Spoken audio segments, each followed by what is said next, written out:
పత్తిపాడులో ప్రధాన పార్టీలైన తెలుగుదేశం పార్టీ తరపు నుంచి బోర్ల రామాన్యాలు గారు, అలాగే వైసీపీ నుంచి బాలసాని కిరణ్ గారు. ఈసారి ఎవరు గెలిచే అవకాశం ఉందంటారు?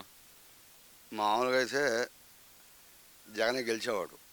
ఎందుకు గెలవడంటే రావడం 15 పగలబెట్టాడు. మద్యం చేస్తామని చెప్పి మద్యం లేకుండా చేసి ఓళ్ళు కొత్త అన్నాడు. ఎలసనకి ఏం చేశాడు? తీసేశాడా?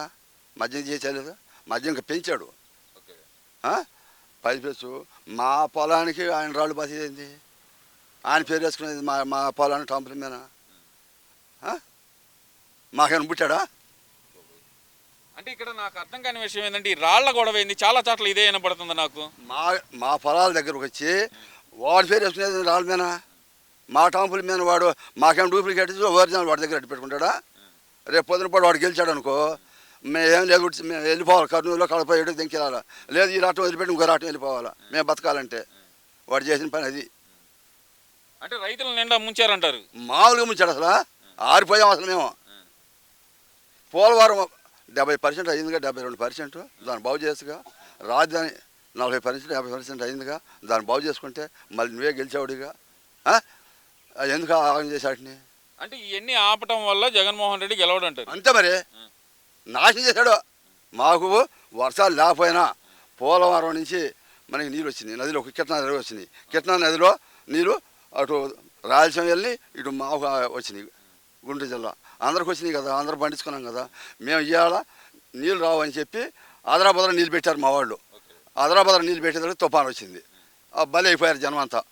అదే నీళ్ళు సమయంగా వెనకమాలు వచ్చినాయి అనుకో, ఏదో అక్కడ నీళ్ళు ఉండదు అనుకో, ఆ నీళ్ళు ఉంటే మన తర్వాత పెట్టుకుందాంలే, ఈ తుఫాను చూసి పెట్టుకుందాం అనుకునేవాళ్ళు. ఆ నీళ్ళు లేవని ఏడేం చేశారు? తొందరపడి నీళ్ళు పెట్టుకున్నారు. తొందరపడి నీళ్ళు పెట్టుకుని ఏం చేశారు? తుఫాను వచ్చింది, దెబ్బతినిపోయారు. రైతు పరిస్థితి ఏంది? అలా ముందు 7 కరోనా వచ్చింది, నీడు మిరగాలు అమ్ముకోలేదు. 7 కరోనా వచ్చింది మళ్ళీ.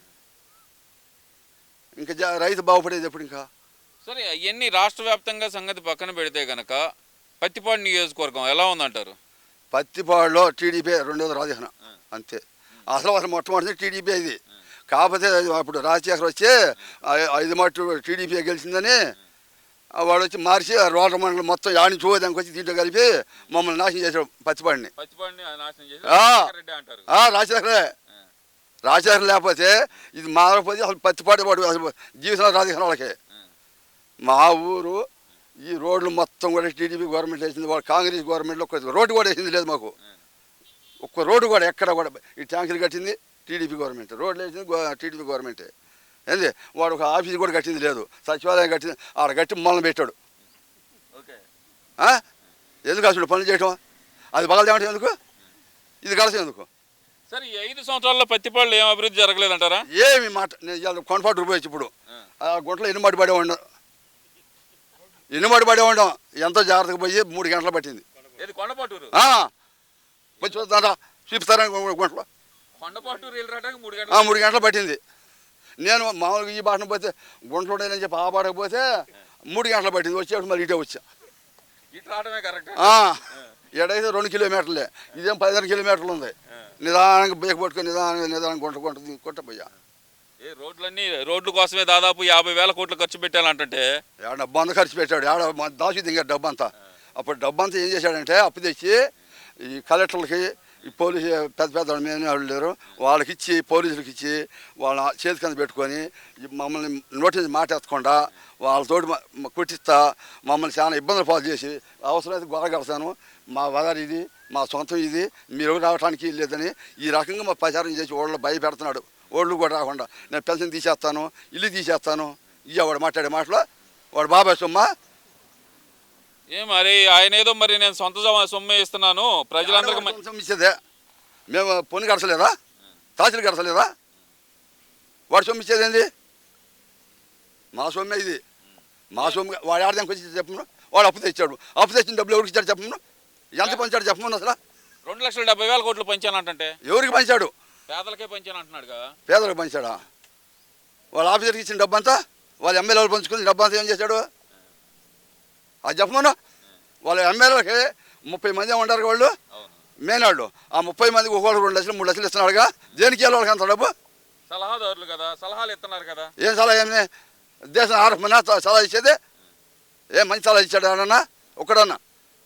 ఏం మంచి సలహాలు ఏం లేవంటారా? అసలు ఏ ఎమ్మెల్యే కానీ ఈ 5 సంవత్సరాల్లో మా ఎమ్మెల్యే దగ్గర మేము పోయామని చెప్పమని ఎవడన్నా కానీ ఒకే ఎమ్మెల్యేనా?